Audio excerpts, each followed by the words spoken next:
Hello, hello, and welcome to the Video Game Book Club, a podcast about video game novelizations and side stories. I'm Savvy. I'm Elise. And today we are doing another request by... Regulus Corneus 7296 requested that we read Star Wars The Force Unleashed. Both of them, actually. And this is based on the story by Hayden Blackman. It was written by Sean Williams. Crazy to me that, bless you, that... They said story based on Hayden Blackman. Like, I don't know, I've never seen that before. Where they credit is he like... the original... Did he write the whole freaking game? Thing? I don't know. We have not, so truth be told... We did not get around to playing The Force Unleashed before reading this book. So we went into it as complete Force Unleashed virgins, I guess. Is the word I was going to go for, and then I tried to change it midway through the sentence, and they can't. We never played it. We will be playing it. We will be playing it right after this, so I looked up a couple of things. I looked up a walkthrough, mainly because some parts of the book made the game sound really, really cool, and I was like, there's no way that it's that cool. So then I looked.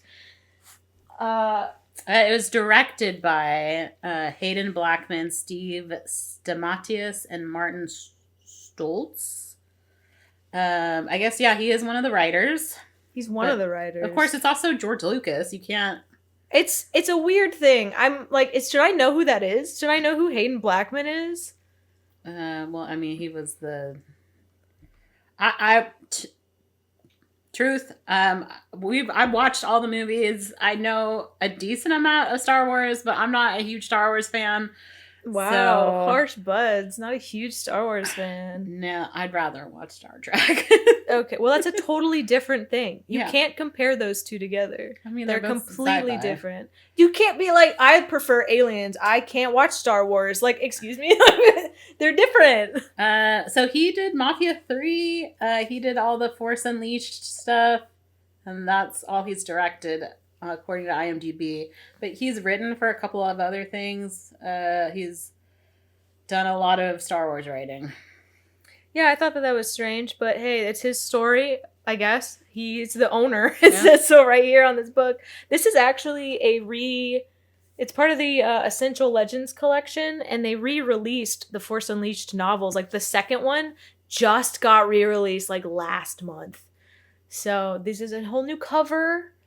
It's beautiful. It's, like... So, it's Darth... watercolor. Yeah, Darth Vader with his red lightsaber. Stabbing. It's like killer. he's knighting. He's knighting him. Star Killer. There's something really intimidating about being knighted by a lightsaber. Yeah, it's probably not safe. Singe. A singe. All right. You're in. The back of the book. Darth Vader's young Sith apprentice, Starkiller, will force an unlikely alliance with a ruined Jedi Master seeking redemption as they venture to destroy Emperor Palpatine. The Sith always betray one another, but I'm sure you'll learn that soon enough. The overthrow of the Republic is complete. Absolute power now rests in the iron fists of Darth Sidious, the cunning Sith Lord better known as Emperor Palpatine. But more remains to be done. Pockets of resistance in the galaxy must still be defeated and missing Jedi accounted for and dealt with. These crucial tasks fall to the Emperor's ruthless enforcer, Darth Vader, who in turn has groomed... Weird choice. No, accurate choice, though. Lethal, nameless Sith apprentice to secretly dispatch the last of his master's enemies. Since childhood, Vader's nameless agent has known only the cold, mercenary creed of the Sith. His past is void, his present, the carrying out of deadly orders, but his future beckons like a glistening black jewel with the ultimate promise to stand beside the only father he has ever known with the galaxy at their feet. But there is one who controls his master standing in the way. The Acolyte's journey will take him to the far reaches of the galaxy and test him with the shattering revelations that strike at the very heart that he believes stirring within him long-forgotten hopes of reclaiming his name and changing his destiny. Holy cow, that is quite the paragraph. That is quite the paragraph, but fair. It was a... But it doesn't mention anyone else in this book. I'm so impressed by people who have to summarize books. Like, sometimes they get it wrong, yeah. But they're trying to be vague. Like, they don't want to spoil, like, anything for you. Also, cover art is by Juan Esteban Rodriguez, and the cover design by Scott Beale. Nice, killing it. Mm-hmm. So, yeah, I was not going to say groomed, but go off. It's the truth. Yeah, kind of. Yeah. Where's Proxy? What are you talking about? Proxy's not mentioned in this at all. He's not that important. And he's the one that raised He's the nanny. He's Starkiller's nanny. So if Darth Vader is his dad, he gave him a robot nanny to take care of him because he's a kind of cold and absent father. Yes. He's got other things to do. Yeah.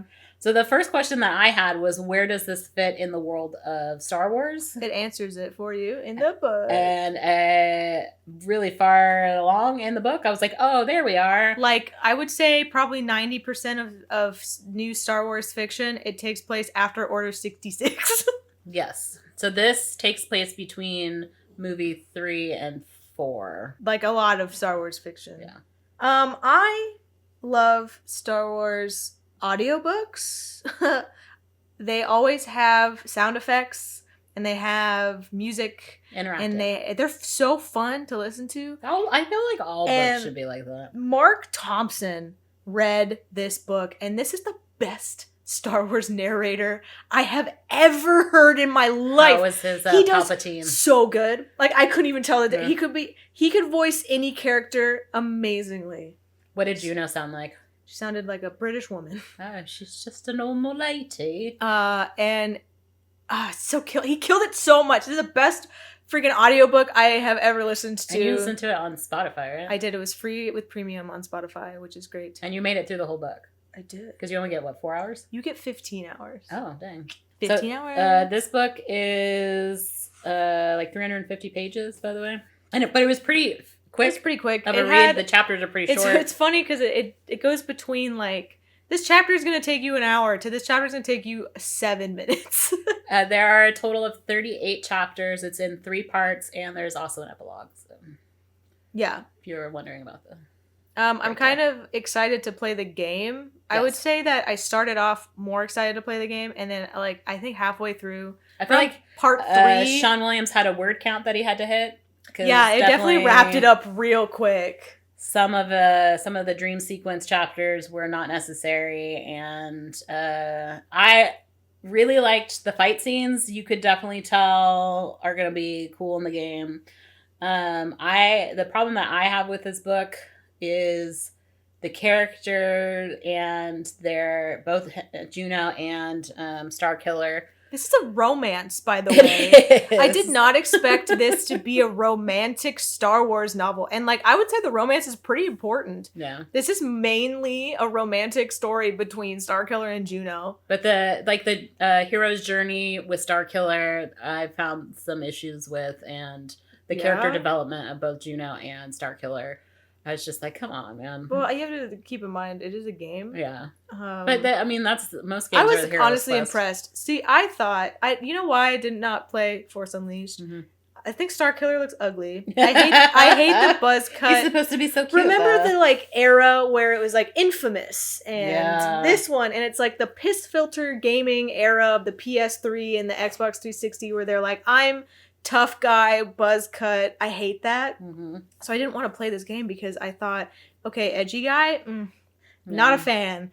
But reading this book, I was like, you know what? Maybe I can look past his disgusting buzz cut to see that this could be a little bit quirky. You get, like, your little zingers in with your robot. It was way better than the other Jedi book that we read, the other fan fiction Jedi book. Oh, we did read Star Wars Fallen Order's In-Betweener book. That was not good. That was very bad. And then the Revan book was also not very good. This is probably the best Star Wars book that we've read yet. This one made me excited to play the game. A game I never, ever in a million years thought I would actually want to play. Until and now we're gonna play it. Thank you, guy, who recommended that we read this, because I was so like anti-Force Unleashed, but now I'm like, I will give it a shot. Although they did ask for both Force Unleashed, and there is a second one. I might, just because Mark Thompson also narrates that one, and it is also free, I think, on Spotify. And I think you gave it 3 stars? I gave it a 3. I was going to give it a 4, but there was a chapter in there that I was just like, this sucks. And then I stopped. Yeah. I, like, towards the end with the... It was fine. The switch.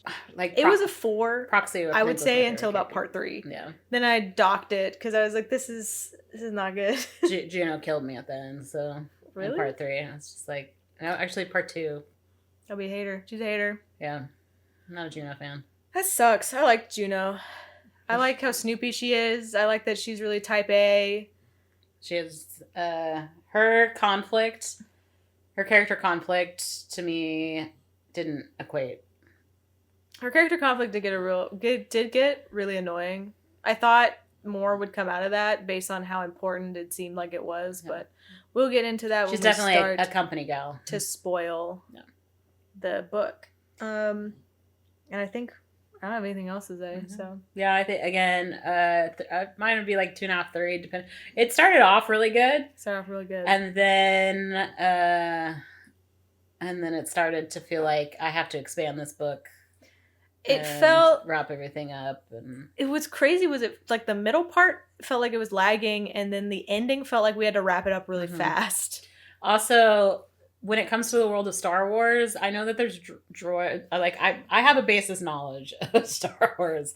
Don't ask me about characters, but I did feel like let's call him Star-Lord.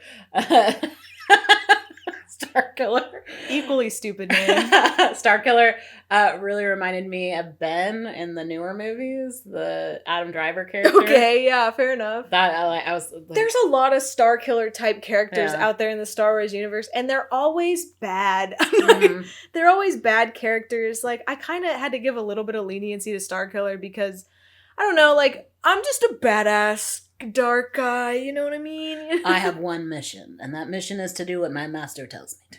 And yeah, not interesting, but I didn't hate Starkiller. He's like a one-trick pony.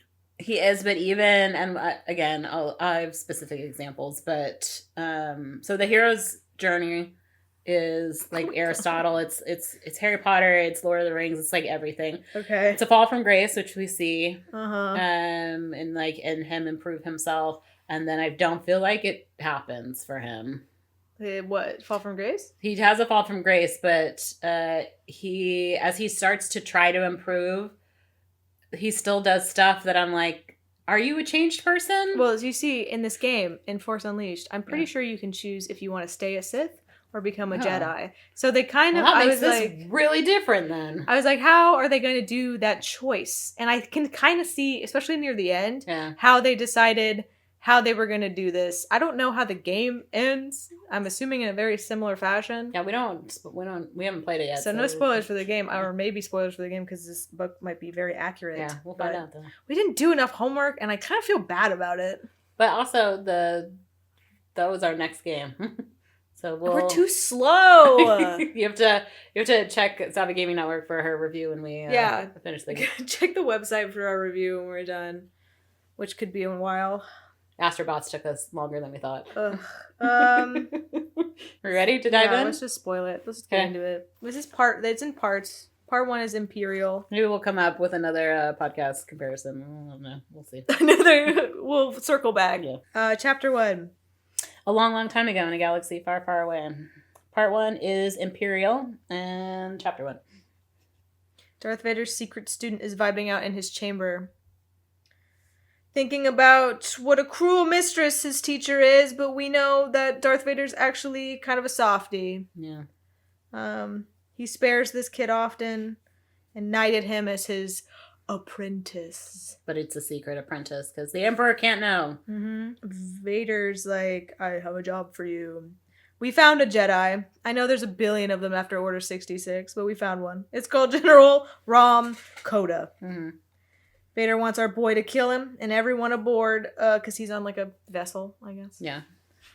Even no if they're survivors. Don't no tell witnesses. the Emperor. Don't tell him. Shh. It's basically you have to prove yourself to show that you're trustworthy enough for his ultimate plan. Mm-hmm. Did he tell him his ultimate plan yet? I don't think so. No. But he does sound...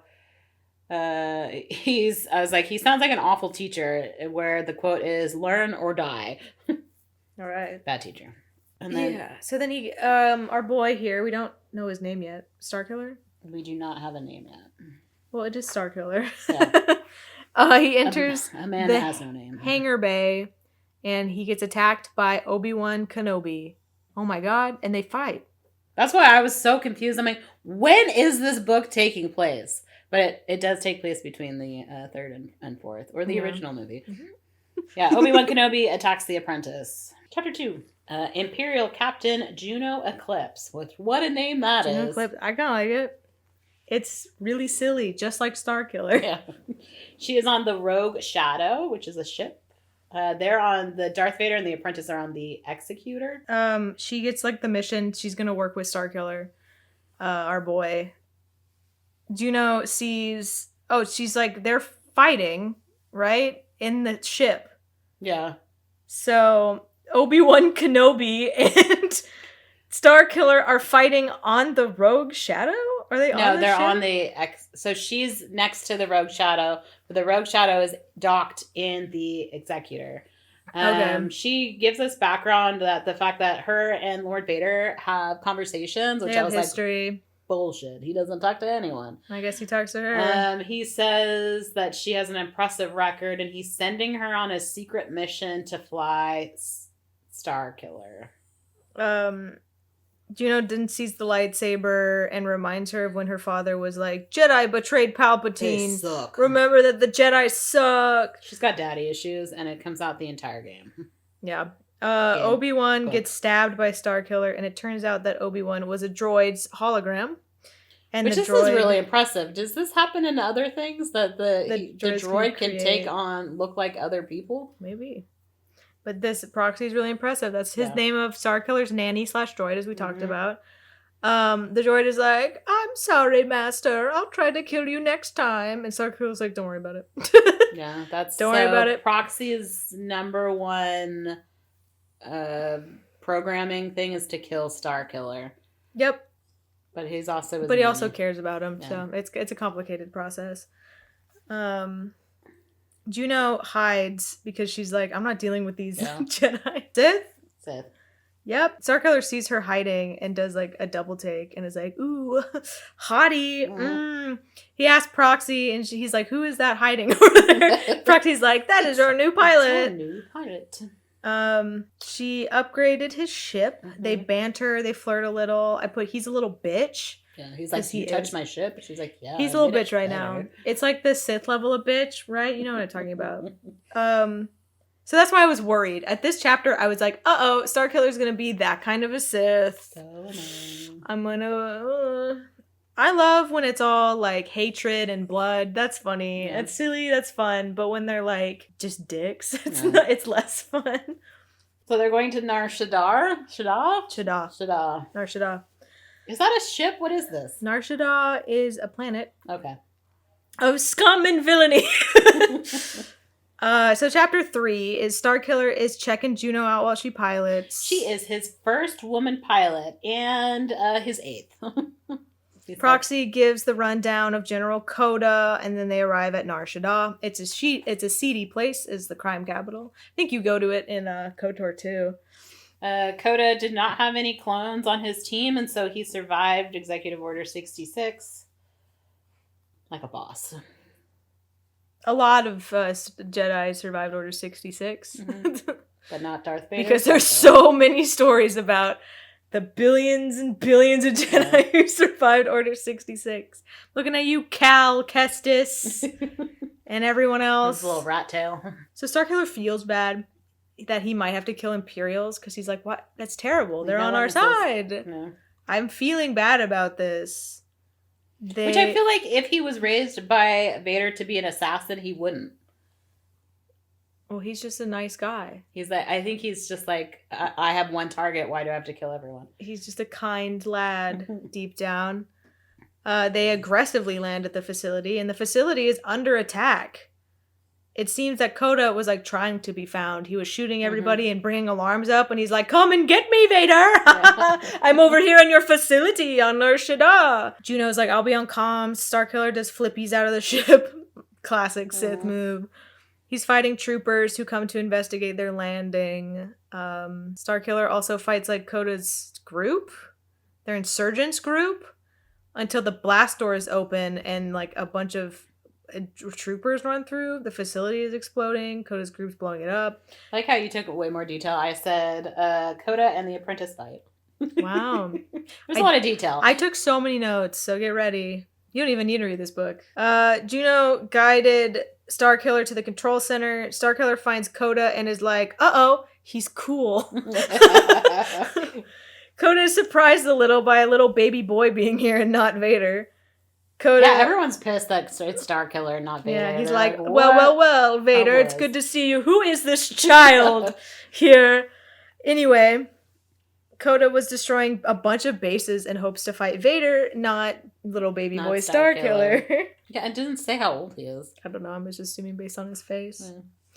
Yeah. They fight, as you have been told. Coda and the apprentice. So this was the other thing that I asked on Fable of like, oh, by the way, the first 3 chapters were free on Fable. Cool. To listen, or to read. But it's like, what do I call this man?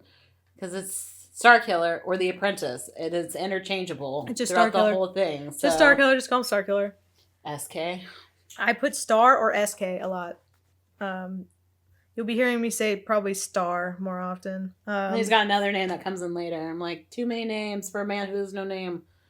And then I would switch to his other name later, but it was just mostly Starkiller because that's funny and it's a silly, dumb name, and I love it. Right? They have a banter. Yeah. Right before Coda is killed, he tells Starkiller that he sees his future and Vader isn't a part of it. And then take that, kid. And then Starkiller sees like a face on Coda. And he was like, "What? That face? That's a familiar face from my past, I guess." So he stabs it in the eye. So Coda gets lightsabered in the eye, and then he maybe Force exploded. When he Force explodes, he creates a hole in the station, and it sucks Coda's body out into space. Yeah. And Starkiller's like, I don't know if he's dead or not. I'm not going out into space to find out. But I have his lightsaber, and I got my serial killer trinket. So let's leave. I basically did the job.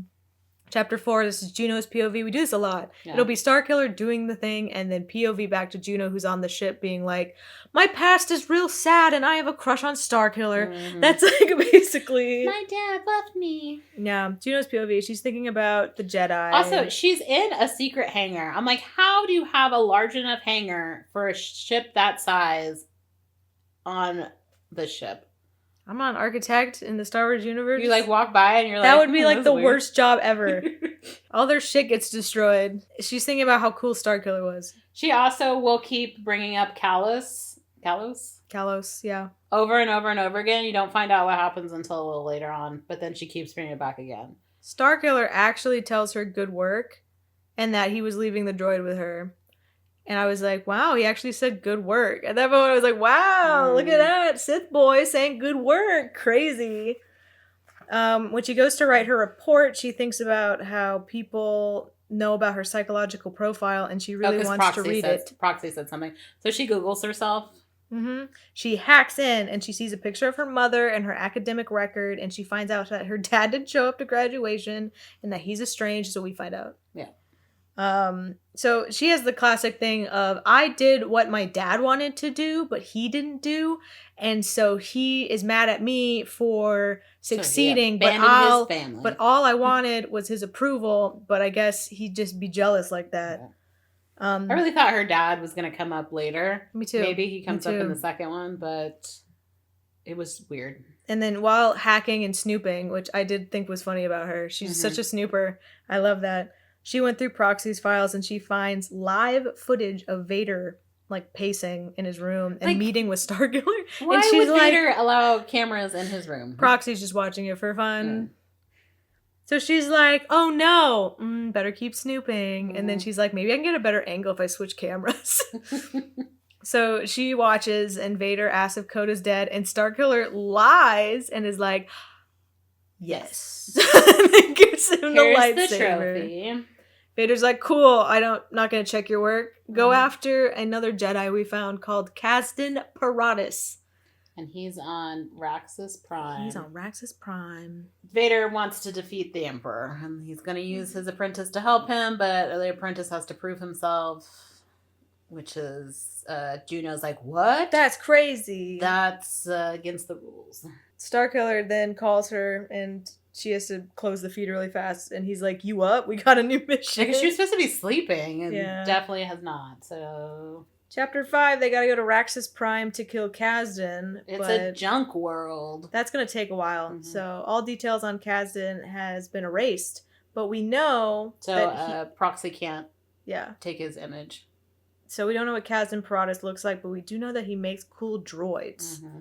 Mm-hmm. Juno is like, I'm gonna take a nap.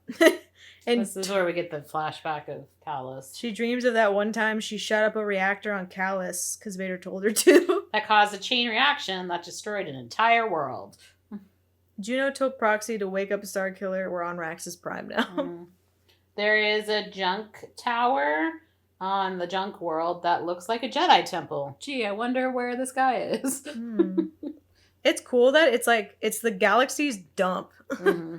Which is really an interesting concept. I was like, a big trash place. Trash planet. With a trash guy in it. That sounds fun. Smelly. They see something that looks like the old Jedi temple made out of trash. They decide to go that way, and Starkiller's got to walk because Juno can only land so close. Yeah, too much junk. So this chapter 6 is Starkiller's POV, where he's like, woof, this planet is stinky. He's also thinks about the galaxy's overconsumption problem due to all this trash. It's nice that he is, thinking about that. Ecologically conscious. Yeah, ecologically conscious. Just a little kind for a Sith, Yeah. He's got some character there. Juno calls him to tell him that there's some droids nearby, so he runs into some droids, and then... There's an activity by a downed Corvette. And this is where we also hear that Drexel Roosh and his clan... who is wanted for 38 counts of fraud, selling faulty material, and illegal slave trading. Yeah, because he sees a scavenger droid and a Rodian, so he calls Juno and he's like, are there Rodians on this planet? Because there's a bunch of them here. And she's like, yeah, there's a gang. It's a gang. He doesn't want to go through that, but he has to go through the ship that they're scavenging to get to where he needs to go. So he's like, I guess I gotta deal with these Rodians first. But Drexel, the main guy, he has a jetpack and he dips. He jetpacks away. He's like, deal with these. He leaves and goes back to camp, and so Starkiller's fighting scavenger droids and other Rodians. This caused an alarm to go off, and he fights whatever Rodians he comes across on the ship because he's got to go through. There's also Jawas there too, right? Yeah, there's Jawas there. He uses the Force to electrocute the entire ship, moving the power to the engine so he can move the ship out of his path because he's like, "Fuck this! He uses a lot of the Sith lightning. The ship. That's his thing. Yeah, as you can tell by the cover of the game, because it's just him bursting a blood vessel with lightning around him. He makes a hole in the ship, jumps out. The ship just keeps moving because he turned the ship on to move it, and then he just never turned it off. So chase that. He arrives at the junk Jedi temple, and there's some droids. There's thousands of droids. He's like, there's too many droids, so he just Force explodes. He loves doing that. And then a big old junk golem droid comes to take him out. Mini boss fight. Yeah. While fighting the golem, it rips a hole in the junk Jedi temple. And walking in, that's when Star sees the recreation of the temple chambers and mannequins where the Jedi Council members would sit. And at this moment, I was like, this is sick. Yeah, this looks cool. This sounds so cool. Because you have basically the same council that you would think that they are, but Anakin's there too, which is a little weird. Of course, Yoda and Samuel L. Jackson's character. I forgot his name is. Purple lightsaber dude. Why are you making me think of the council members? Well, we're going to talk about them in a second, so give me a moment. Mace Windu. I didn't even look it up. It's Mace Windu. Mace Windu and Coleman Kaj. he dismembered. Kit Fisto, he melted. Anakin Skywalker Kit Fisto, yeah. Obi-Wan Kenobi, he smashed together and hurled out the window. Ki Adi Mundi, he blasted with lightning before doing the same to Sesi Tyne, Ajan Kolar, and Shakti. Stas Ali, he beheaded with a single stroke of lightning. Yoda, he picked up with the Force and used as a missile to strike Paratus through his flailing artificial limbs. So the Jedi Council's there. Obviously, he's going to fight Kasdan. Who crawls out of the golem. He's like a little buggy guy. I forget what that species is called, but it doesn't really matter. ALT. And then fake... Alina. The fake Jedi temple members are robots, so that's why they're also fighting him. And they attack him with vibro blades because they can't use actual lightsabers, but vibro blades are close enough. Kasdan jumps around fighting him, does little flippies. Yeah. He's like, I won't let them hurt you, council members. Yeah, he basically uses the council members to kill Kasdan by throwing them at him. At the end, he's like, I'm sorry. Starkiller feels kind of bad about this. The Kasdan Paratus, he's like, I'm sorry, my masters, I failed you. He sees Kaz's soul leave his body, and it kind of spooked him a little bit. He's like, what's up with that? That's spooky.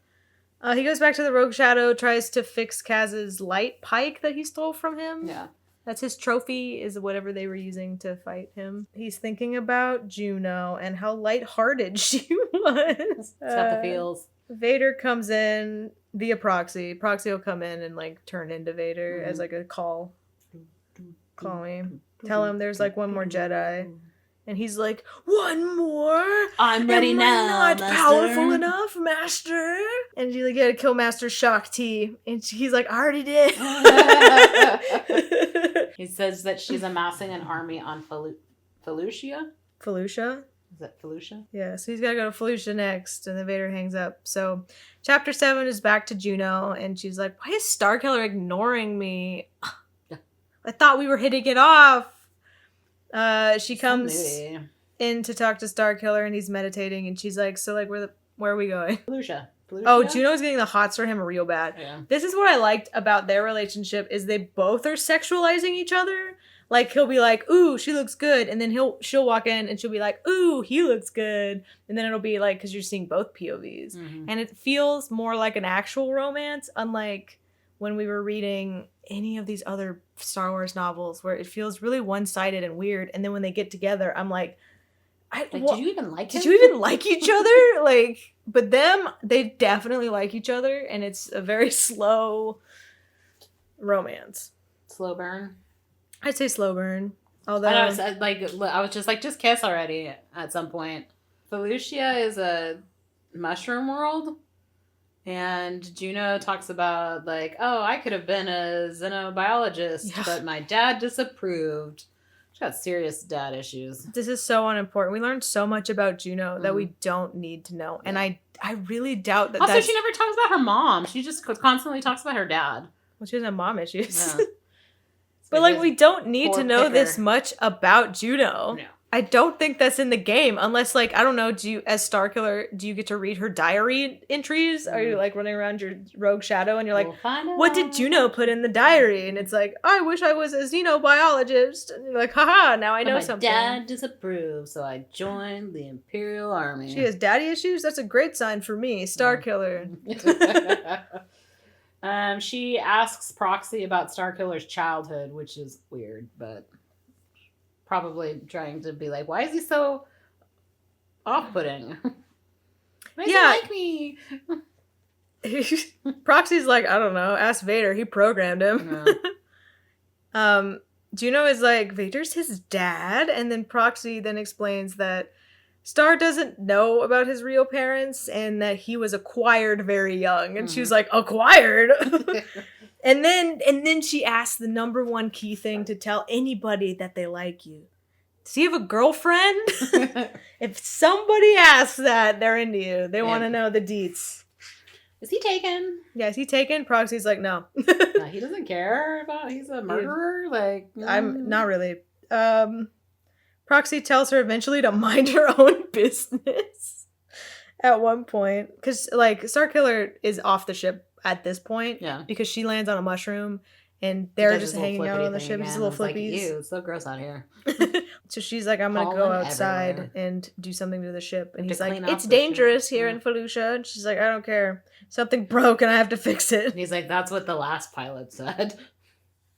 So, chapter 8, we jump to find Starkiller fighting native Felucians. I guess they were trained by Shock T. So this is where I start having issues with Starkiller. What's up with Starkiller? So he was told, leave no witnesses. He leaves a bunch of witnesses here. In this one specifically, and he also left witnesses in the other one. Yeah, it's because he felt bad. He actually does not follow orders to a T. No. But, yeah, but also, she's supposed to be raising an army, and so you're going after her. Wouldn't you also go after her army? You would think so, but I guess he just feels bad. He finds teeth. Yeah, he finds a big tooth. He's riding a river beast towards town.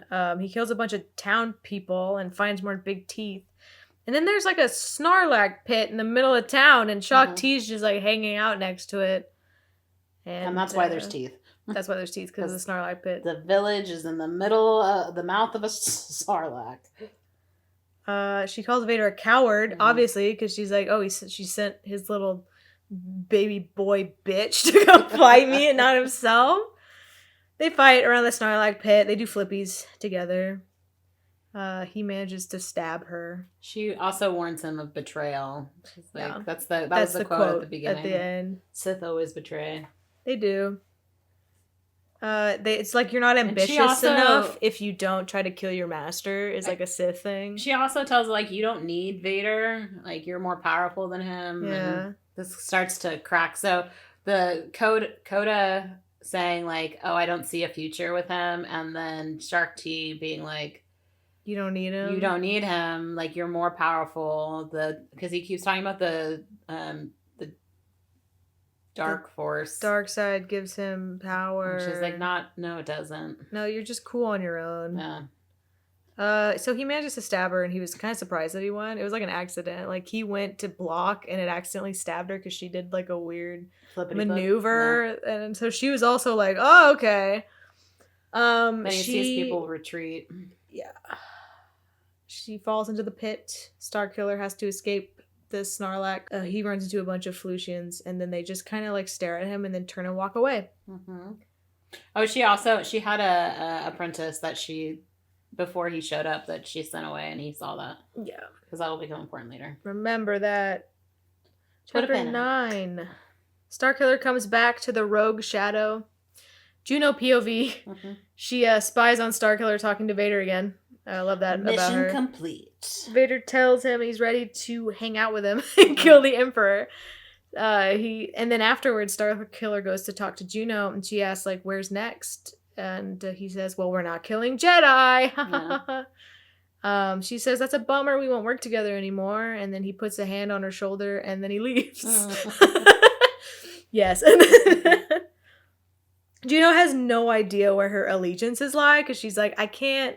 Like, I work for the Emperor, technically, but I also work for Vader, and I know that if I turn them in and say this, like, I don't have enough evidence for this, so I'm gonna go to jail. But she was definitely, like, a company girl up until, like, this point, where, but Vader handpicked her, and she's like, I don't know how this works. She doesn't really know what to do, so she's just gonna snoop some more, I guess maybe to get more data, I don't know. She snoops on the feed. Starkiller POV about to talk to Vader in his chambers. Star sees a fleet of Star Destroyers show up. 3 destroyers show up, yeah. The Emperor's fleet has arrived, and Starkiller is like, yeah, fuck yeah, let's go kill them. They're here. They came to us. Vader, you shouldn't have. And Vader's like, I didn't. And then Proxy turns into the Emperor and says, you've forgotten your place. You Vader are my states apprentice. He didn't lure the Emperor here, and that his spies must have followed Starkiller here. So Vader stabs Starkiller. Well, the Emperor tells him, like, you're my apprentice. You've forgotten your place. Kill him or I will kill you both. Because Vader uses Proxy to call Palpatine Vader's right like, after he stabs him to save face. He was already in the room with them this whole time. No. He uses them to call him, and Palpatine isn't happy, and he's But like, Palpatine is the one that tells Vader to kill him. But Starkiller shows up. Yeah. To Vader's room. Yeah. They see the Star things approach. And then Starkiller's like, yes, good job. And Vader's like, I didn't. Stabs him. Calls. Because Proxy's like, oh my word. No, because Proxy turns into the Emperor. Yeah, after Vader uses Proxy to call Palpatine. Palpatine isn't happy and tells Vader to kill Starkiller. So, Vader throws Starkiller around a little bit. Does it really matter? We know Proxy is Palpatine right now. And Juno's watching this whole thing. Mm-hmm. So Vader throws Starkiller around a little bit. And then throws him out into space. Mm-hmm. Throws him out the viewport into space. And then there are steps outside the hangar. So Juno is fucked. Mm-hmm, mm-hmm. And this is part 2. Palpatine says, don't forget your place. You have and then Vader just watches Starkiller's body floating into space. Like, you could have gone on your ship and gone to go get him, but no, she's like, oh shit. No, she's admitting to her fate. Yeah. So she's like, okay, I'm just going to straighten my hat and accept whatever these troopers are going to do to me. Part 2, Empirical. Yeah, that sounds right. I have Empirical, but I feel like I've missed a letter. My pen got really crappy. What chapter is this? 10? Empirical. I did miss an L. Empirical. Starkiller POV, he's like dying. His POV, he's like, death feels weird. So I'm like, are we calling him Starkiller? I'm still calling him Starkiller. I'm going to be calling him Starkiller until like part 3, so. He's mostly dead. He's having visions of stuff that he's like, I definitely was not there for that because it was every single person like right before he showed up. All so of Kasdan, the Coda, Jedis, Shakti. And they knew he was coming too. That's the thing. Yeah. He's like, what's happening? Except apparently for Coda, who was like, Vader! Ah, shit. Then he sees Vader in the wreckage of a battle, and he has no idea what that means. He keeps seeing a face that he saw when he was fighting Coda. Yeah, he sees Vader kill him if he rebelled, and I'm like, is this the future? An alternate future? He's seeing alternate realities. And the Emperor's there too. He's starting to feel Juno is in pain, so we know. But this will also, that is the one that we get later. Like, that vision's important for the end.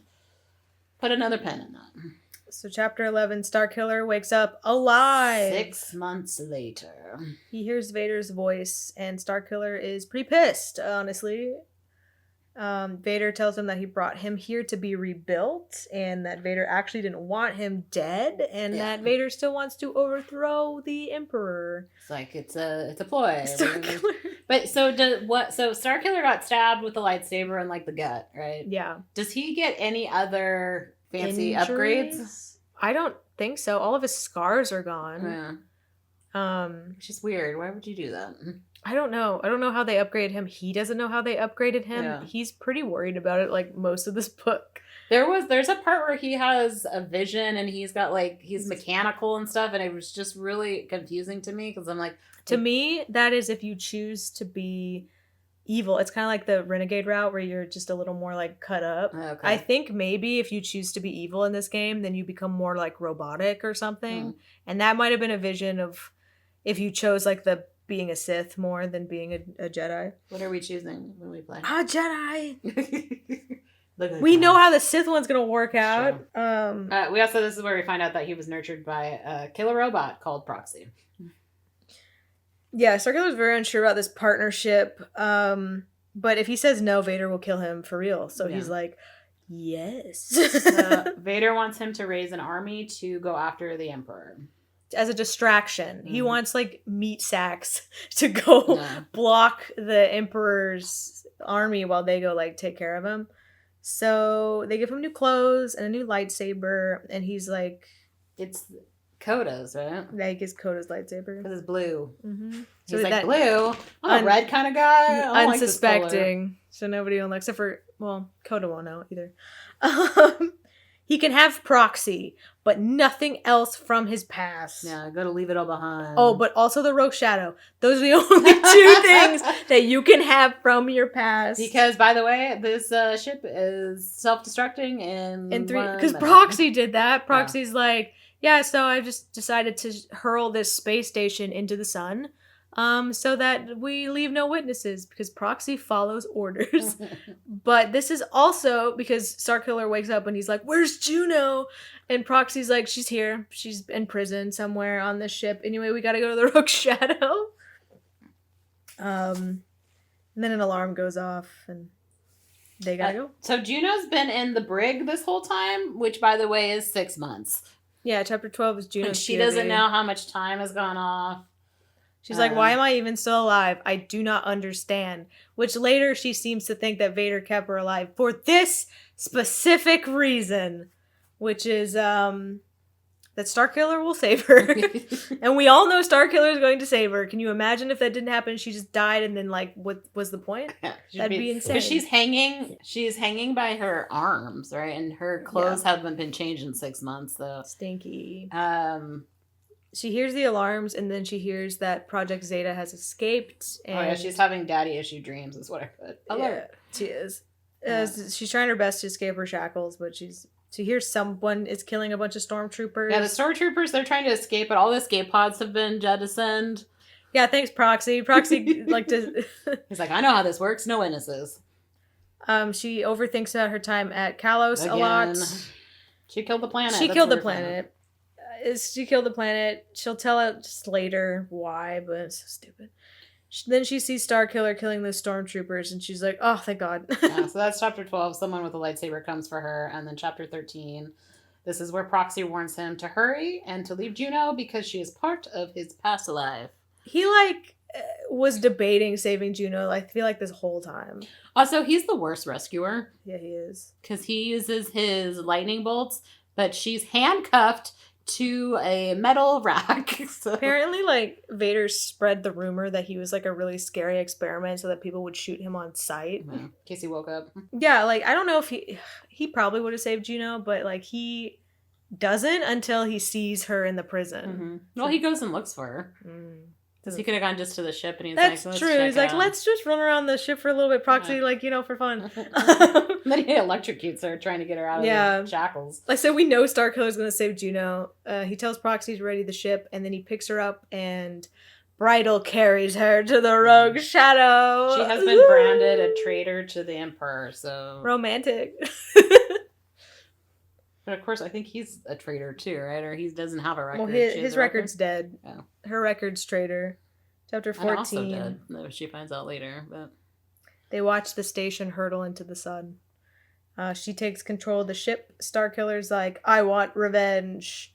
And to learn more about the Force. Those two things. Those are my goals. So the two jumps later, it was time to talk. He's like, step 1, get revenge. Step 2, learn the Force.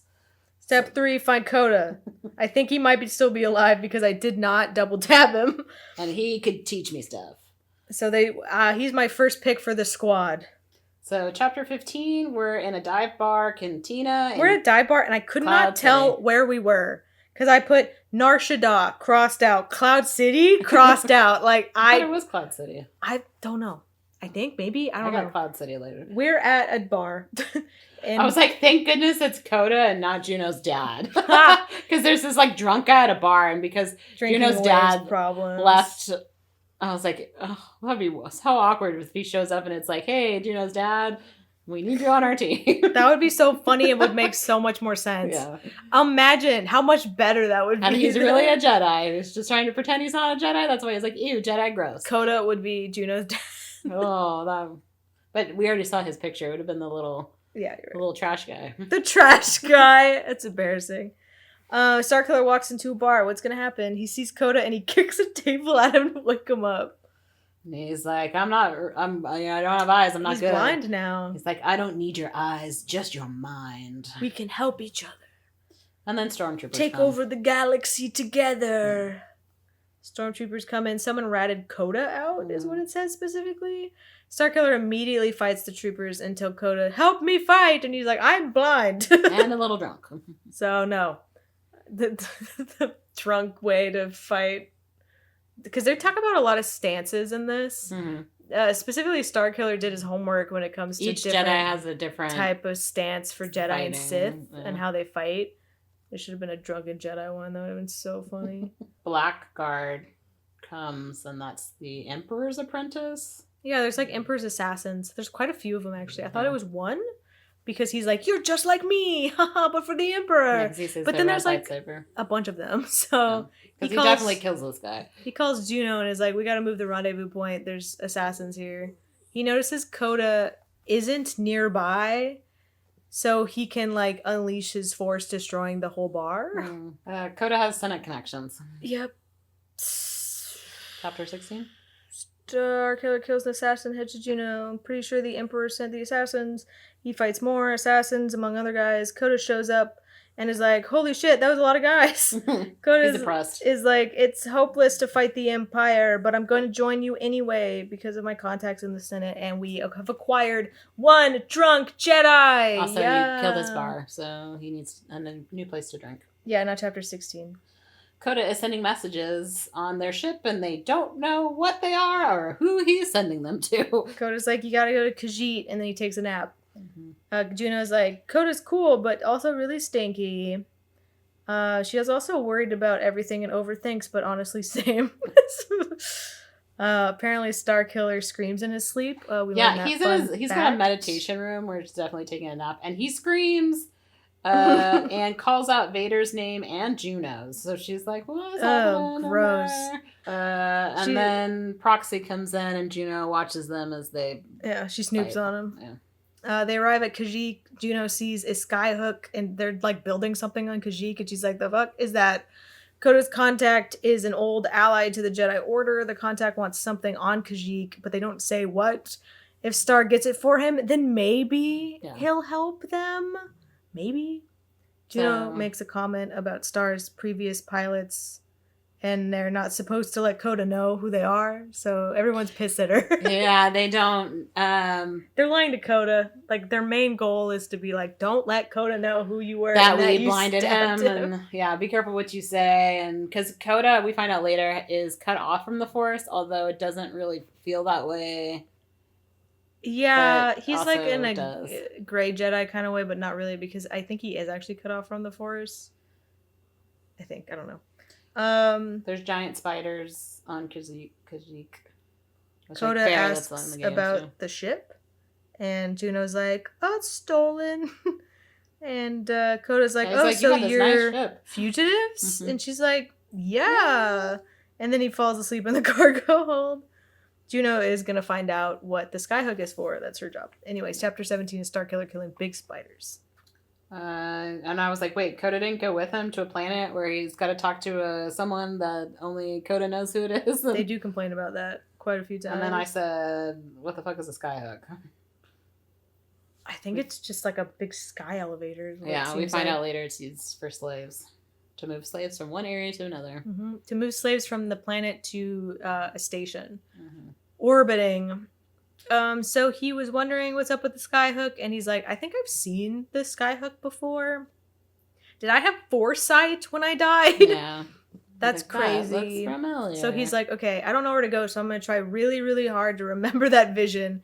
And he's like, I was at ground level, and there was a woman there. It wasn't Juno. It was the only woman I know, so... And then he's like, I'm just going to keep going towards the skyhook. And then he comes across some deforestation by the Empire, and he finds out that they're enslaving Wookiees. And he talks to, he uses his force powers on a stormtrooper to ask him a bunch of questions. He sees a big lodge over there, and he's like, who's in charge here? And there's like a captain, and the guy was not helpful. Every time he asks, he does this. It's like, I don't know, I'm just a stooge. The stooges never know. The goons are like, it's not my jurisdiction. But we're just racist towards Wookiees. Yeah, but I hate them Wookiees. Dumb brutes. So he basically says there's a guest in the cabin with the captain. So he's like, who is that? And he's like, I don't know. Yeah. So he's like, fine, I'm just going to go launch an assault and kill everybody to get to the cabin. Chapter 18 is Juno again. She's hacking to look up old coworkers. I mean, slicing. The Star Wars word for hacking. Slicing. Into the Imperial mainframe. And she finds out that she decides to Google herself as well, of course, and that she's listed as dead and a traitor. Yep. She's like, I don't know, because she actually did do her main job, which was look up what the skyhook was for. It's to move Wookiees into orbit. More accurately, she's like, I don't know where they go after they go into orbit. So I can't help you. Anyway, I'm going to Google myself. I'm going to Google my old classmates because she's bored. So she's going on Instagram to see what her old squad mates are up to. Going on Spacebook to see. Spacebook. Then one of them is on because she's like, oh, I could just reach out and send him a...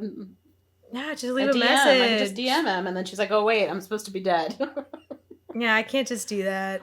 Also, they did not think about any of this. The fact that they should have had, like, identities and, like, hey, this is our past. Oh, like fake ones? Yeah. Well, yeah, Vader should have definitely given him a different name or something, but he didn't really think about that. He has no name. Juno should have thought of something else. His code asks him, what's your name? And he's like, I don't have one. I don't know.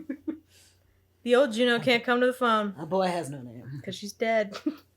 It's new Juno time. Mm-hmm. It's Uno. It's Uno. Oh, Coda comes in because Juno's, looking herself up. And is like, yo, check on Starkiller. What are you doing? You're on Instagram and Facebook. Go check Starkiller. Chapter 19. The skyhook is used to transfer Wookiee slaves. And Starkiller is there to meet the senator's daughter. So, she does actually call Starkiller, and Starkiller, she hears him fighting robots, and he's like, call you back, I'm busy. So he's busy launching his assault, like he said he would. Man of his word. He did a good job, and he killed them all. Juno now can call him. He's like, okay, I'm done. You can call me now. They told him about the skyhook. Coda is like, you'll know what you're looking for, and I'm pretty sure you're really close. And he's like, can you just tell me? And he's like, no! You'll know it when you see it. Starkiller admires the interior design of the lodge. I thought that was a fun, quirky trait. He was like, wow, this marble goes really well together with this lodge. Again, I think that he needs to stretching some words here. He's an interesting guy, Starkiller. Maybe we should get into interior design. He comes across a woman in white and a droid. She thinks that he is an assassin for the Emperor and is like, just kill me already. Yeah. Turns out that she's not a woman, but a teenager is the exact lines in the book, and that made me laugh really hard. R.I.P. That's not a woman. That's a teenager. He says, I'm here with Coda, and you must be Coda's contact's daughter, I'm assuming. And he wants her to come with him. She's here to oversee the construction of the skyhook because the Emperor told her to, and basically is keeping her there hostage. The droid is R2-D2. Yes. And he shows the skyhook plans. She wants it to be taken down. She's like, save the Wookiees. Well, she wants him to take it down. She doesn't want anything to do with that. Chapter 20. Juno and crew are listening to all that. Juno still doesn't know where they're taking the Wookiees to. Coda tells his Senate friend that his daughter is safe, or he tries to at least, to send his little text message. Yeah. Starkiller finds something, and he's like, put Coda on comms! Yeah, he finds an old hut that feels familiar. It's like a ruin, and Coda's like, don't go in there. Just keep going on your mission. Don't go in that ruin, and so he goes into the ruin. Obviously. But so Coda's cut off from the Force. How does he know what that ruin is? He's probably not cut off from the Force. He probably doesn't want to do anything. Chapter 21. Confusing. He has a vision of Vader destroying Kashyyyk. I have 3 whole pages of this chapter, and you have 3 bullet points. The important things. It's an old village. It has blaster fire and lightsaber burns everywhere, and he sees a tapestry of a big old bird, and he touches it. He saw a blue crystal at his feet. It's one of those kyber crystals, and he picks it up, and it throws him into a vision. He sees the fight, and he's unsure if this is the past or the future. He's like, where am I? What's going on? I don't know. He's in Vader's body, but he can't control him, so he's just kind of his eyes at the moment. Vader's on a mission, trekking through the forest, killing Wookiees. This is actually the opening of the game. When I went to watch the walkthrough, this is the opening of the game. And this is now in a flashback. So, interesting way to do this flashback. This could have been the opening of the book, and I think that might have made this ruin thing weird, but maybe, I don't know. I don't know how you find it in the game. Probably on Kashyyyk. I don't know. We'll find out. Anyway, Vader's trekking through the forest, killing Wookiees. Some guy in brown robes shows up. It's a Jedi, I guess, who lives with the Wookiees, and he's like, brown robes, only Jedis. Telling Vader to fuck off. Vader flips a hut and then fights this Jedi, shattering his lightsaber. And he asks, like, "Where's your master?" And he's like, "You killed him like a year ago." Because he's like, "Well, I sense a really strong power somewhere." And then his lightsaber gets stolen. Vader's lightsaber gets stolen. And he turns around like, "What the fuck?" It's a kid. Vader kills that Jedi. And takes the boy. Vader "You are mine now." Took his saber back and then killed, like, a bunch of troopers show up. And they're like, "All right, Vader, what do you want to do about this boy?" And he's like, "I'm just going to kill all of you. No witnesses." So he kills all of them. And then he's like, "Come with me." He kidnaps his child. Starkiller wakes up and he's like, "I think I'm that boy. That's the only way this would make sense." Then things get weird. The face of that Jedi was the one that he saw when fighting Coda. He has a vision of becoming a more artificial Jedi, is what I put. I mean, a Sith, where he's like mostly made of robotic parts. It's a mixture of like flesh and metal. Then he's carrying a whole bunch of lightsabers. Yeah, he has a whole bunch of lightsabers. Evil robot Starkiller uses all of his lightsabers to stab this Jedi that shows up. That's his dad? It says, "Kill me and you destroy yourself." I think it's him. He's fighting himself. Yeah. So you get Jedi him and Sith him. Yeah. But then he kills Jedi him, and then his dad shows up and is like, "This is not the future I wanted for you, Galen." And then he walks away and he's like, "Daddy, no!" And then he cries. I hope that made sense. It was hard to understand in the book. Like I think I read that part twice because I was like, wait, is he Vader? Is he is this a new person? That's when I was like, it was when Vader. Vader fixes him, I was like, did he give him make him like is him? He more robotic for... I don't know. But I don't think so. I think that's the two. I think paths. Juno definitely would have said You're hey, kind of looking shiny. a little bit. Well, she does notice that his scars are gone because she's looking. Mm-hmm. So she's like, "Oh, where's your Checking sexy scars?" Yeah, that was a weird chapter. Now we're on chapter 22. Down on chapter 22, and Star Killer is spiraling. Juno calls and is like, "Are you okay?" And he blows her off and keeps going. It's like, I got a job to do. This happens a lot, actually. She'll call and he'll be like, "What? I'm busy." He has to destroy the moorings to take down the skyhook as his job. He fucked up one mooring with the Force, and then he fights a walker, and he sees the captain wearing Wookiee fur, and he's like, "That's disgusting. I'm all for Wookiee rights and interior design. Those are my two things." He takes out the walker, and that takes out the last mooring, destroying the skyhook. And I can see this being a game thing for sure. The Rogue Shadow comes, picks him up, chapter 23. Yeah, Juno comes to pick him up. We find out in chapter 23 who the senator's daughter is. Yeah. And this is where I found out where we are at the end of the game. Or in the Star Wars universe timeline. Yeah, so that was Princess Leia. Yeah. But as a teenager, not as a woman. And Proxy, it's funny because Proxy's nannying Starkiller and fussing over him. It's very cute.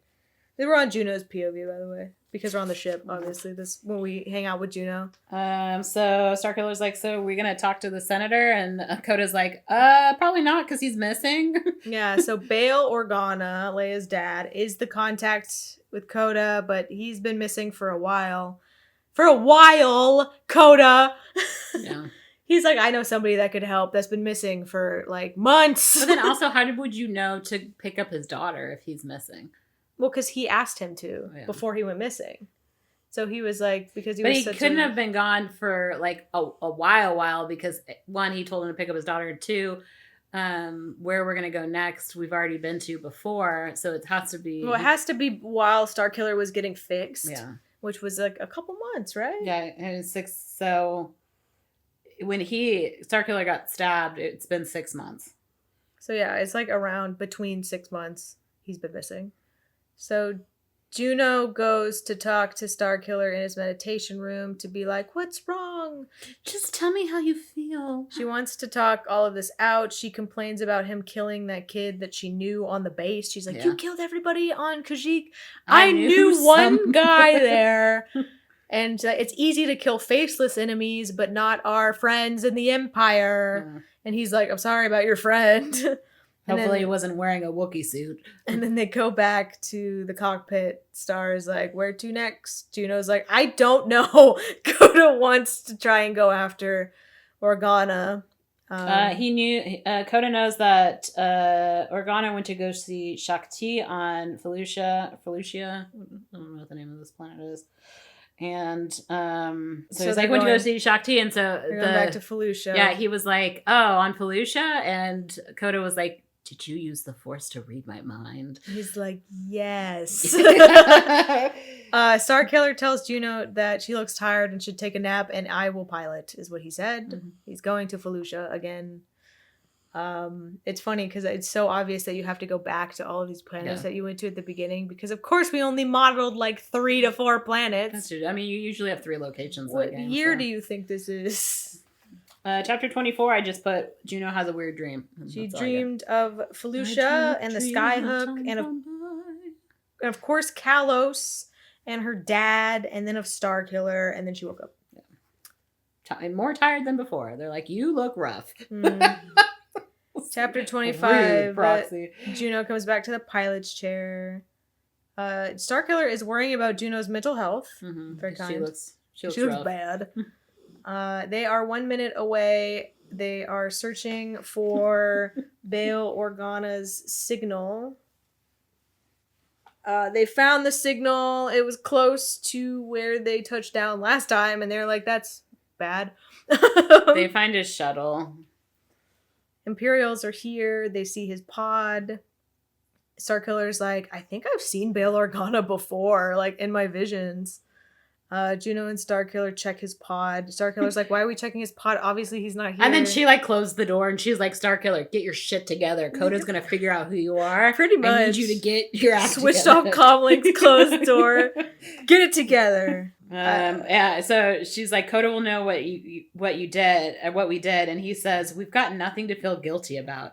Sir, you blinded this man that you need to use. And you killed this lady on this planet that messed it up. And they hold hands a little bit. Mm-hmm. She leaves to clean gunk off the ship. And he leaves to go do he's like, I have to go back to where I killed that lady.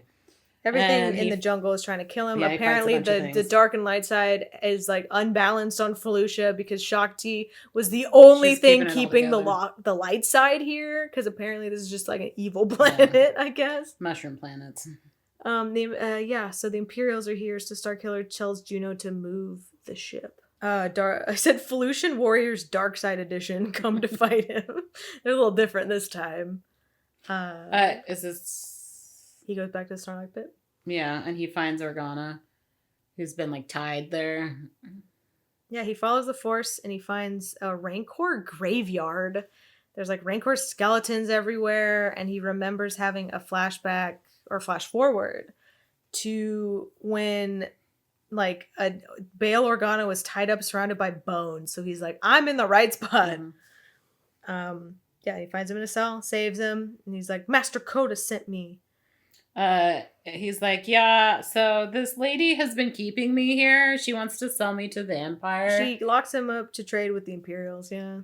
Because she's joined the dark She wants to get on Vader's good side so that Vader doesn't do anything to her planet. So this is Shakti's apprentice, Padawan, which is Maris Brood. Mm-hmm. And obviously Starkiller's got to kill her. That's she comes in and she's like, I'm not crazy. I'm just evil now. Yeah. And he's like, you stupid lady. You can't choose both sides. You got to choose one or the other. You're both. Her pet Rancor crashed the party, and they're going to have to kill that giant Rancor first. And so Starkiller's like, I've got a plan.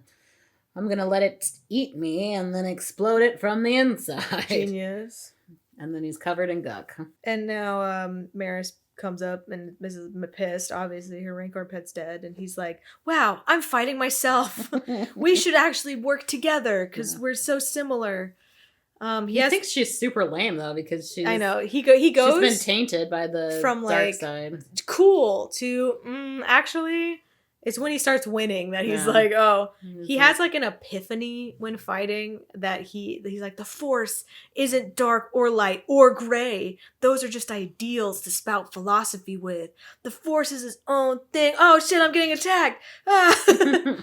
It's all relative. There's no path. He also doesn't betray each other. Yeah.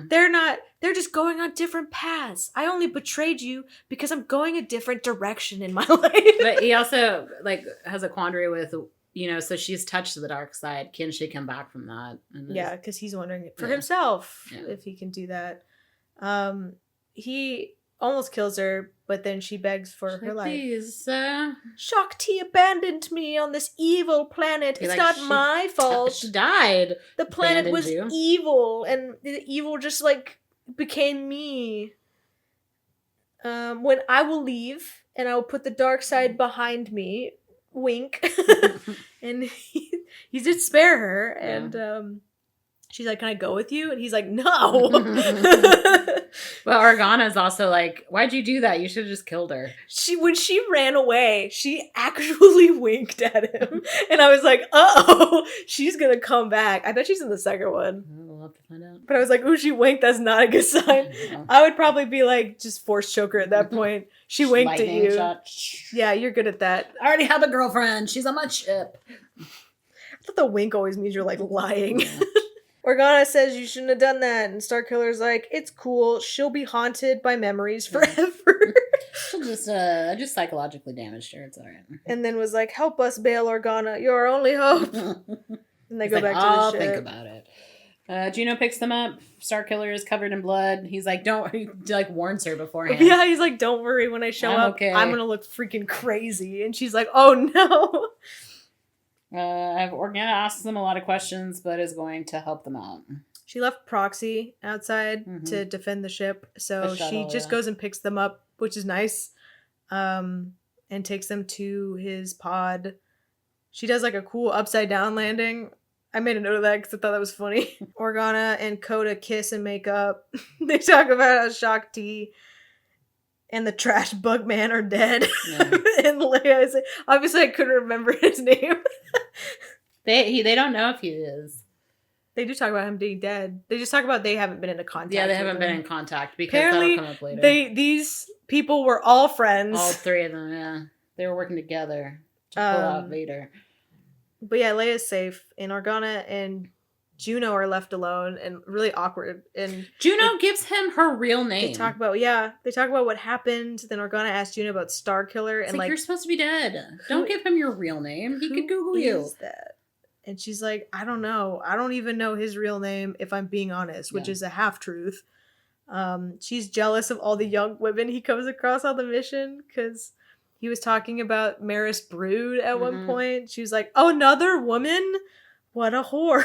Insecurity. Organa says that if she wants to fly in the Alderaan at all, just I can hook you up. I have a job for you. And then he also is like, Coda, come with me. And Coda's like, no. I like the booze they have here better. Which, like, it was when he showed up on the ship, they were like, we don't have any booze. Yeah, did they get booze? Where did he get booze? Did he find some? Maybe he found some. Vader's secret stash. Vader's secret stash. It's nice that Vader left booze for Starkiller on his ship.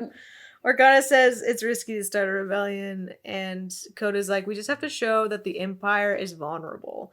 And then everyone will jump on board, because honestly, everyone's just scared. They hate the Empire, they're just scared. So if we show that we can beat them, he's like, I will think about it. I will be in touch. I gotta contact some people. I'll see you later. And then when they get back on the Rogue Shadow, Coda sends a really mysterious message somewhere, and Juno's like, what was that? And he's like, I pretend to be asleep. Chapter 27. We're back in the meditation room. Starkiller POV. On the ship? Unheard of. Yeah. He's unnerved by Coda, but he's worried about Juno. Proxy comes in and they duel again. He's changing into Jedi robes. He's half nude when Proxy comes in and fights him. But, like, is it Proxy? Because he's being weird. He's Anakin. Yeah. He was another guy, and then he was Anakin, and then, like, Star isn't having fun with this anymore, but he's like, I can't stop because Proxy cares about killing me so much, so I have to keep fighting. Then he stabs Proxy, but the hologram isn't going away, and then it morphs into Vader, who's like, calling to check in! Yeah. Vader says that the Empire is building a Star Destroyer on Raxus Prime, so if you want to show that they're vulnerable and show force, fuck that up. And Juno's watching this whole time, and she's pissed. She's, like, in the room. Yeah. Because she came in to talk, to be like, where are we going? Like she does every mission. And so she's like, you're still in line with Vader? I totally forgot that she didn't know that, honestly, until this moment. And then I was like, oh, yeah, that's right. She wouldn't know that. They don't talk, so. Oh, also, Vader tells him to stop caring about his new friends too much. Yeah. Jedi aren't supposed to have friends. And he also realizes that he likes her. Yeah. She's like, fuck, what the fuck you saved me for? Because it sure as hell wasn't my piloting skills. And he's like, I don't know. And then she's like, it's because you have a crush on me. This is in her mind now. Yeah. So now they both know. And he realizes this also at this moment. And she's basically like, you know what, dude? Fuck the Empire. We should go full rebel. Vader is just cock-blocking us at this point. Anyway, June's pretty pissed. Chapter 28 is her POV. Mm-hmm. And on Roxas Prime, and I put, sorry, Coda, your friend is dead. He's like, I don't feel like something's different here. Oh. I was going to say that Juno's giving Starkiller a lot of slack because he's like, technically he didn't lie. He just didn't tell me the whole truth. Yeah. And then she's mad at herself, and then she takes out on Proxy. And then they see the facility on Raxus Prime that is making the Star Destroyers. And she's like, oh, we've already been here. Yeah. He's like, what? He's like, what, you've been here? And she's like, yeah, I used to do dumping runs on me. So I was like, who's going to slip up? Because they both kind of said things that Coda's like, what? Like, surprised Proxy hasn't slipped up, to be honest. Proxy and Juno, because he listens to the plan. Mm-hmm.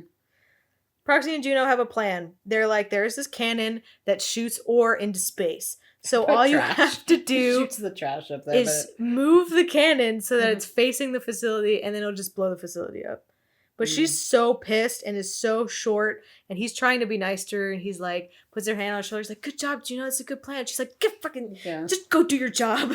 There's also like a computer that Proxy has to talk to on the planet. Yeah, I don't know if it was an Empirical computer or just like the computer. The planet's computer. He's gonna try to talk to it to get more info. Mm-hmm. This was stupid. I don't understand. I thought it was like an Empire computer to try to get more information. Also, when it came to the world of Star Wars technology, I was like, There are computers. I mostly hear about data pads, but there are computers. Like, what are you gonna slice into? There are computers. Yeah, but not that are sentient. Yeah, they're the droids. The droids are computers. Yeah. The ships are computers. Are droids not sentient? Well, not the trash droids. Think about it. I'm thinking of like a computer panel. I'm like, those don't really talk. Chapter 29. Starkiller jumps off the ship, does his flippy thing. He thinks about his future with Juno. He thinks about how presumptuous he was that Juno would want to run away with him. Yeah. Which honestly, yes, dude. You were like, yeah, after this mission, we'll totally run away together, get married, like have fun. And then he's like, okay, she's really pissed at me. I don't think she'd want to do that anymore. Yeah. None of you have talked to each other. None of you brought that up. You were just sitting in your meditation room being like, can't wait to run away with Juno after this. Yeah. Like, you don't even know if she liked you until, like, I don't know, yesterday. We have a future. Also, this is where it tells us that he's using Coda's lightsaber, but he changed the color to his father's crystal that was in he switched the crystals out. So now it's aqua. Mm-hmm, now it's blue. He can hear the ore cannon, so he goes into the sewer, kills some droids. The Rodian gang is still here. Yeah, Drexel's band is there. They remember him. Drexel blamed because he's like, I've seen you before. They blame him for bringing the Empire to the planet because that stupid droid Jedi guy was keeping him at bay. Yeah, with you his killed droids. him. It's all your fault. So now we're gonna kill you. He kills basically all of them, and then the gang leader tries to leave, but then he explodes his jetpack. He uses the jetpack, turns him upside down, so he slams into the ground with the force of the jetpack. I was like, oh. Rough. Chapter 30. Star calls Juno and was like, yeah, there are Rhodians still on here. And I killed them, so now I'm about to reach the cannon. And she's like, I don't care. And then hangs up. Mm-hmm. Proxy is freaking out about something. Yeah, she's listening to Proxy talk to something, and she's like, who are you talking to? And he's like, well, my he's like, Premier programming is to kill him. And he's like, you want access? Of course you could have access to me. And it's like, that's a bad idea. Then he definitely gets hacked, and then he reaches out to try to kill Juno. Back to Starkiller and his cannon. Bunch of Imperials and Walkers are there. Don't think, just do, Starkiller says, as he jumps down.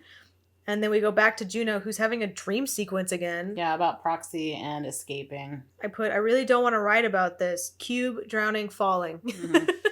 Then it says desolation, destruction, death. Starkiller is thinking about his place in all of this. Yeah, I put Starkiller POV fighting and being cringe. I hated this. Because he is. He keeps being like, I'm the dark side. And like flipping back to how he was in the first. Character conflict. I thought he was definitely be changed by now. Yeah. But then he like, in this specific chapters where I docked at a point. Because he goes back to being like the cringy edgelord Sith guy. And I don't like it because he should have changed by now. Well, because also the issue that happens in here is, so he's siding with the rebels to fight the Emperor. Like, the enemy of my enemy is my friend, right? Yeah. Versus, like, the enemy of my enemy is my cannon fodder until I can fight my enemy. Yeah. So, like, he's not quite bought into the fact that he needs these people to help him, but he doesn't care about them still. But he does care, so he's struggling with that. Only Juno. So he hacks the control panel to move debris. He goes into the facility. He moves the cannon. He hacks, he slices. He's like, cannon, move towards facility. And it destroys the shipyard. But oh no, there's debris. A giant-ass ship is now falling out of the sky and is going to crush the rogue Shadow. Yeah. And a bunch of people on the... Because it's a giant ship, and it's going to fuck the planet up. So he calls in, and he's like, hey, you guys need to leave. And Dakota's like, Juno can't come to the phone now. What about Proxy? Now Proxy is and he's not like, available. and I can't move this ship, so you're going to have to use the Force to move the Star Destroyer maybe a little to the left. Into the cannon. But then he's like, where's Juno? Juno's fine. But she was attacked by Proxy, and Proxy disappeared. We learn that later. Sorry. But it sure does take him a while to move this starship. That's a big ship. He has a lot of epiphanies. He thinks really hard. A lot of blood vessels be popping. He's like, I'm calling out to Galen myself. Are you there, Galen? It's me, Margaret. And he's like, it didn't work. Then I'm going to do it for Juno then. And then he does move it.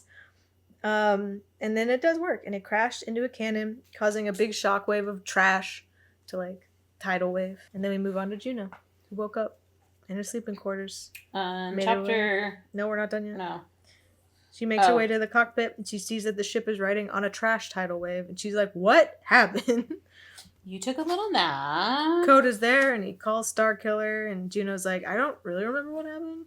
Starkiller calls back, and is like, the cannon's destroyed. Coda tells Star that Proxy got hacked, and he tried to kill Juno, and they disappeared, like you said. And so Starkiller's like, oh, that's my best friend. I gotta go after him. Proxy overloaded the launch codes, so they actually can't leave. Which is really funny because there's a part where Juno's like, I would have just like left. Yeah. Actually, me and Coda, let's get out of here. Mm-hmm. But he overrode the codes. So Juno's like 100% sure that computer Corey was talking to, and she's like, Proxy isn't your friend anymore. So, but Starkiller took that to heart. He's like, my friend, my nanny. Yeah, chapter 31 is definitely a boss fight. He overthinks. He's like, Proxy probably noticed I was changing and that I wasn't myself anymore. Starkiller's definitely crying because there's a line in here where he's like, and the soot hits his wet cheeks. And I was like, it could be sweat, but I think he was crying. The core seemed to have made a path for Proxy, so he's just following the path that the core, because the core the computer can control the entire planet. So it like shifts stuff over and is like, come over here. And he comes a bunch of computer parts like grafted together. Big old computer hive mind shit. Sees Proxy linked to the core. He fights them, and Proxy will hologram into other Jedi Masters as they fight. He wrote Proxy's personality core, is what he says. Because and he took Proxy in self-defense. So the core saw what their plan was. They also don't like the Emperor, but he thinks that he doesn't like anyone because they're destroying the world. So the core is gonna like take over the world, but he needs a body in order to do so. So yeah, he wants order in the world Proxy. And all that. So he also wants the rogue shadow. Yeah, so that he can leave. So Starkiller thought he killed Proxy, but Proxy survives. Although he no longer has the programming to kill Starkiller. It's been rewritten. So now he gets to take him on a ship, which will become important in Part 3, Chapter 32. Because he's got to fix him. But, so as you're fighting him, this is the boss fight, so he becomes different Jedi. He becomes Obi-Wan and Qui-Gon Jinn, and Starkiller is, like, trying to get to the core of the computer, but he keeps getting blocked by other droids.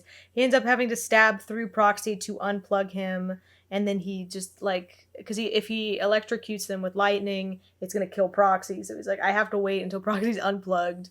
So that was his main goal. But Proxy's fine. He's just primary programming has been erased, so he's his own droid now. Part 3, Rebel. Chapter 32. So they are on Romo. I couldn't find this planet. I looked up Star Wars and then what I thought the name of this planet was, and they're just shopping for Proxy. Yeah, they're there to repair Proxy and wait for Organa to call them to be like, we've got the team together. And nobody wants to wait, but they're like, we can't tell you where you're going. And Starkiller already knows where they're going. Yeah, they're just waiting. They're sitting around waiting. Juno finds hanging out with Starkiller unbearable. Proxy apologizes for trying to kill her, and he's like, you can scrap me if you want. And Starkiller's in the background like, don't. Please don't. And she's like, don't worry about it. Just go fix something on the ship. Yeah. This is 2 days ago. Coda and Starkiller talked about Maris Brood and if there was any hope for her, but that combo didn't really go anywhere. And then 8 days in, Star wants Proxy and Juno in his meditation room when he calls Vader, which is probably where you're going. Yeah, he hides her like in the corner so she can see everything, but Vader can't see her, and he says, we're going to Corellia. He's like, stop calling me, Vader. I will call you. And he's like, okay, sure, fine. Then Proxy leaves, and then Juno's like, oh, he cares about me. It's like, it's not that deep, girlie. She's so mean. And then she's like, so where are we going? And he's like, probably Corellia. And then immediately after, Coda's like, it's time! We're going to Corellia! Point of no return. Finish up your side quest now, baby. Chapter 33. Starkiller POV. He dreams of having it all. He does not know what to do at this moment. It's like, should I be friends with Vader? Should I betray Vader? He's like, I don't know. This is the moment to decide, my guy. And you're like, I'll think about it later. I'll go meet with these guys, and then like I'll think about how their vibes checked, and then I will come back. Coda stays on the ship though. They're like, this is like, this was your meeting, and he's like, well, I'm gonna take Juno goes though. She's like, I'm going. So she's like, you can't go by yourself. And then Starkiller, Proxy, Juno. Because they're going to need Proxy later. So we have Organa, who is there because he's got all the money. We have Garum Bell Iblis is there because he has the fleet. And we have Mon Mothma, who is there because they have the soldiers. Yep. So they agree to follow Starkiller's lead. Oh, and Proxy is broadcasting on behalf of Leia. Yeah.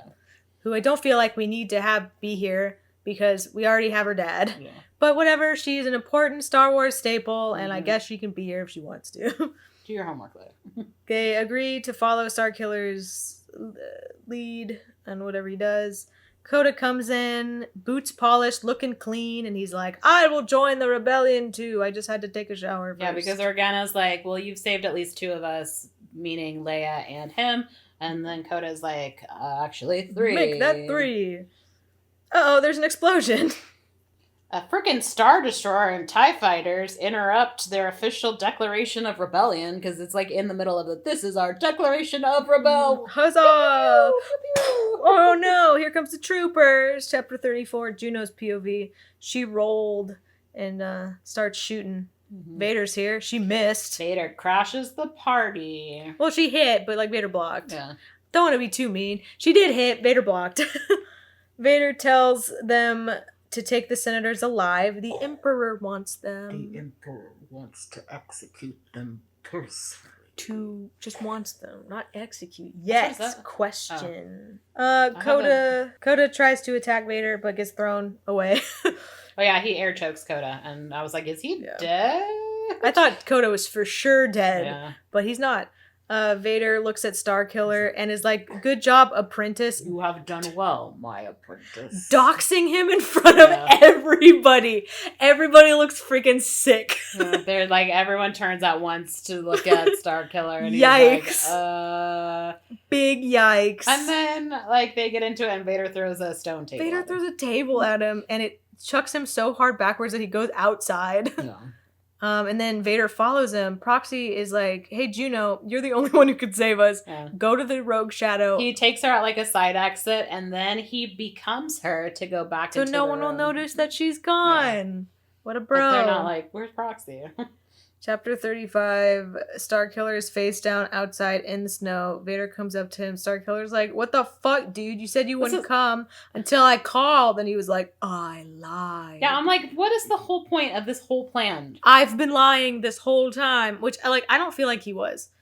I'm going to be honest. Because he also says something, he's like, you need me to kill the Emperor. And he's like, no, that's like, he still had plans to kill the Emperor, but just not with Starkiller. He said that he did this plan because the Emperor wanted the rest of the rebels in one spot to kill them. Mm-hmm. I would like to think that this is another instance of the Emperor found out about Vader's plan, so Vader has to save face. Yeah.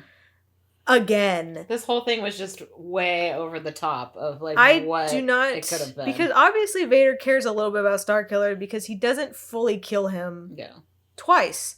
So I think this is just Vader being like, I'm just kidding, I lied, ha ha ha, but he actually meant it like the whole time. So I think he definitely wants to kill the Emperor, but he also, it's like maybe he just was like, Starkiller's too much into his crew. Yeah, he's got friends. I don't like it.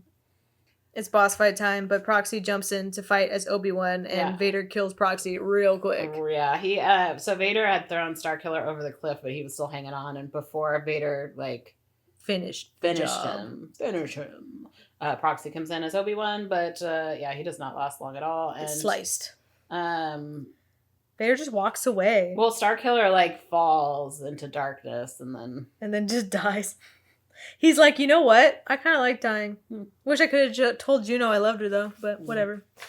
Death becomes me. Chapter 36. Juno is, like, on the ship pacing, like, I gotta wait till Vader leaves. After everyone leaves, because otherwise they're just gonna explode her. Yeah. So once he leaves, she waits, like, 10 minutes, and then she heads back down, and she sees a dead Proxy. Coda's body's gone. Mm-hmm. And Starkiller fell from the cliff, so she goes down to go get him, and he has become Galen, who's the name that he had from his real father. Yeah, because when she comes down, the one thing that he says is he's like, I'm Galen, and then she cries, and then they go on the ship, and he's like, wait, stop, I have to go get my lightsaber. No. So then they go get his lightsaber, and then they blast off. And he also Juno calls himself a Jedi. It's like, yeah. Juno is like, it's your fault that they got taken, so what are you gonna do about it? Galen says they're going after Vader, but I gotta meditate on it, so one sec. I was like, he meditates and moans. No, Coda. Yeah, no, Coda. He's making stuff float in the cockpit. He's meditating real hard. Mm-hmm. He saw a vision of a big space station. Perhaps the size of a moon? I mean, it's a Death Star, obviously. Plot a course for that general vicinity. You're going to the Outer Rim, which is the Horus system. It's a space station. Chapter 37? 37. He's cleaning his lightsaber, thinking about the Death Star. He's like, that's where Vader took his prisoners. I know it. And then he's like, I saw a bunch of different timelines for this.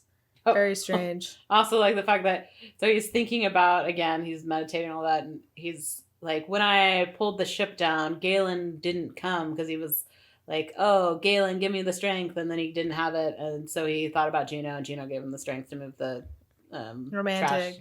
But then he's like, Galen had ignored his summons because he was already there. Because I am Galen. I was like, dude, go find yourself, bro. He's real struggling. Yeah, so they arrive at the Death Star. It's under construction, so by Wookiees. Mm-hmm. So that's where the Wookiees were going. They land somewhere, and Juno has a bad feeling about this. She's like, I can't get any closer with the ship. You're going to have to jump. Mm-hmm. But he's good at that, so... She asked if they were ever going to see each other again, and he was like, no. Probably not. Probably not. So she's like, I'm going to shoot my shot, and she makes out with him. Yep. The ship gets hit with something, and then Galen jumps off the ship.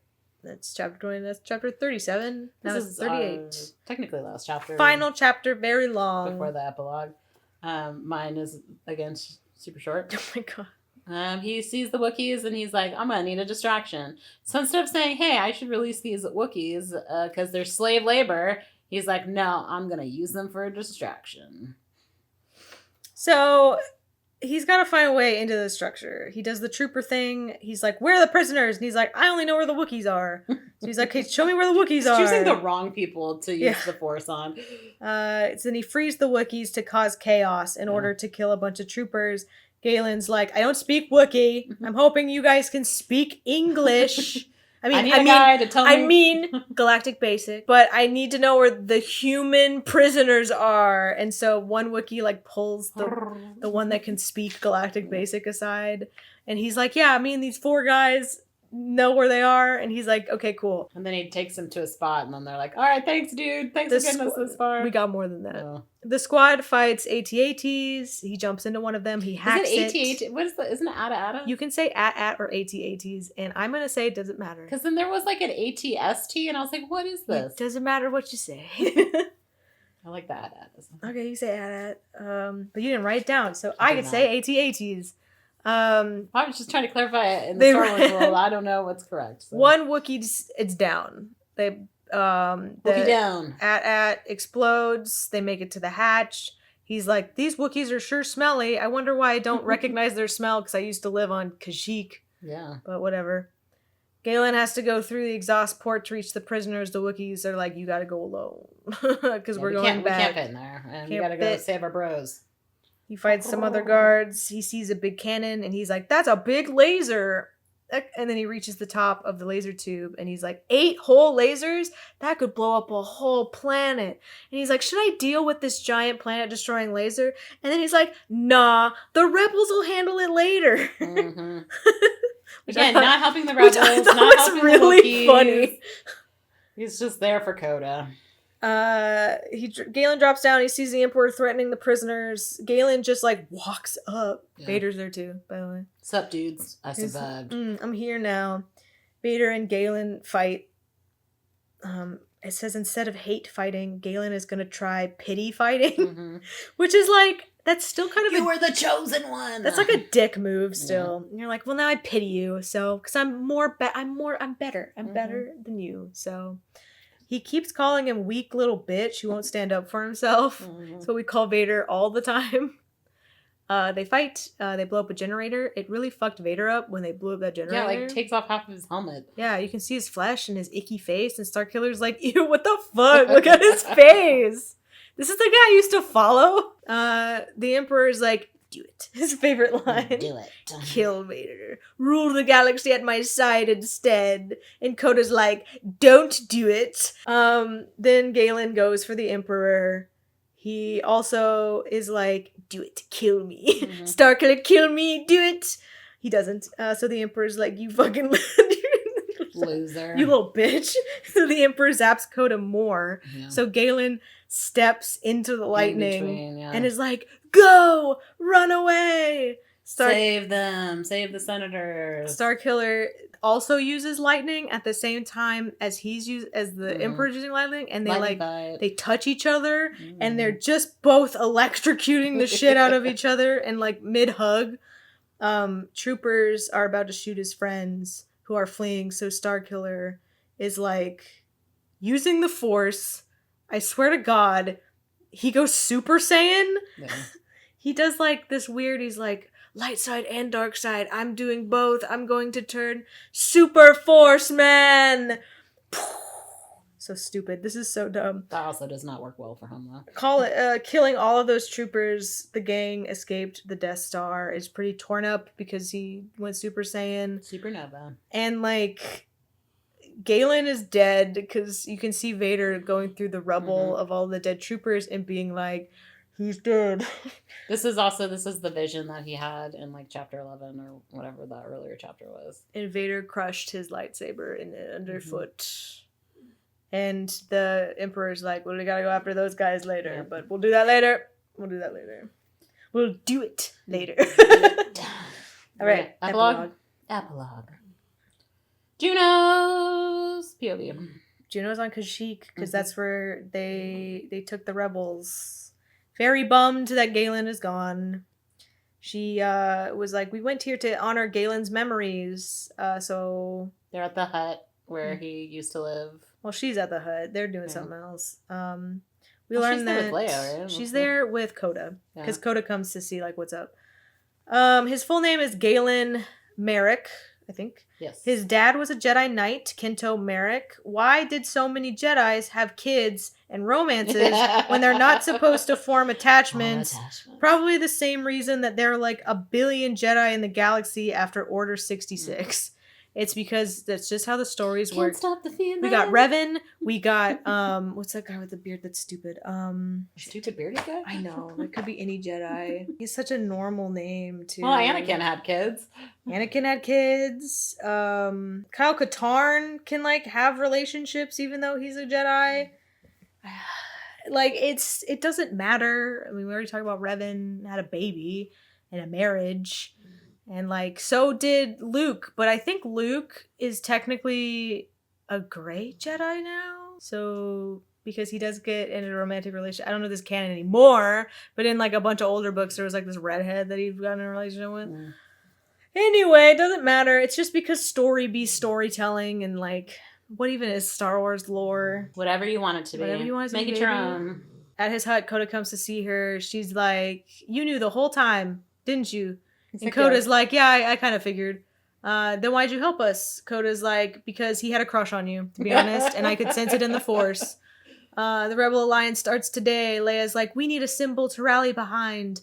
We'll use the House of Merrick's family crest. Which is a tarp that he had handled previously. And it's the crane. It's the Rebel crest. Yeah.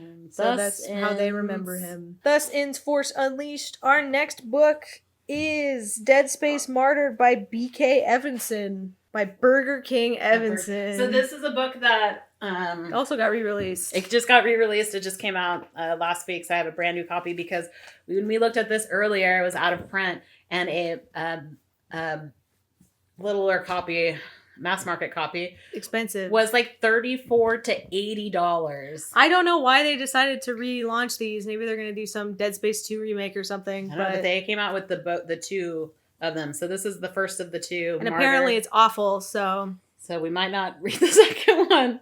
But yeah, that is our next read. So we'll see you online on Fable or on next month's podcast.